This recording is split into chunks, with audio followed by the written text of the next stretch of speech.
নির্বাচন কমিশন এবং রাজ্য নির্বাচন দপ্তরের সতর্কবাণীর পরও চলছে বাম সমর্থিত ভোটারদের উপর আক্রমণ, হুমকি, ভয়ভীতি দেখানো।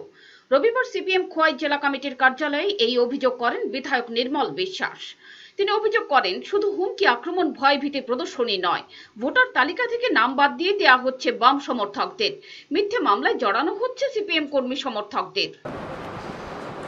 আমরা ভারতের কমিউনিস্ট পার্টি মার্ক্সবাদীর পক্ষ থেকে এই নির্বাচনকে সামনে রেখে আজ জেনারেল অবজারভার এবং মাননীয় মহকুমা শাসক ওনার নিকট আমরা ডেপুটেশন দিই। বিষয়গুলি আমাদের পার্টির মহকুমা সম্পাদক আপনাদের সামনে বলেছে।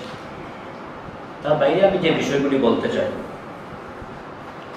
এই সময়ের মধ্যে যে বিষয়টা লক্ষণীয়, গত কয়েকদিন যাবৎ, বিশেষ করে গত 2 দিন যাবৎ, এর আগেও বিষয়টা ছিল 18 তারিখ ভোট হবে ধরে নিয়ে 16 তারিখ পর্যন্ত ছিল, মাঝে 2 দিন বন্ধ থাকার পরে আবার গত 2 দিন যাবৎ মারাত্মকভাবে হুমকি। সিপিআইএম সমর্থক পরিবারদের বাছাই করে করে বিভিন্ন এলাকায়, বিশেষ করে 25 খোয়াই বিধানসভা কেন্দ্রের 1 নম্বর বুথ,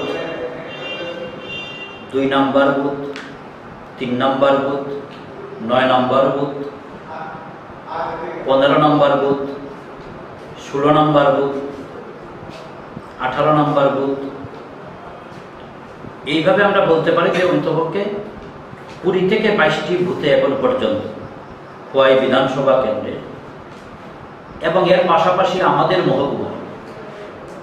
সাংবাদিক সম্মেলনে অন্যান্যদের মধ্যে উপস্থিত ছিলেন সিপিএম খোয়াই জেলা সম্পাদক মধ্যকুমার দেববর্মা এবং যুবনেতা পলাশ ভৌমিক। পিওর রিপোর্ট, চ্যানেল দিনরাত।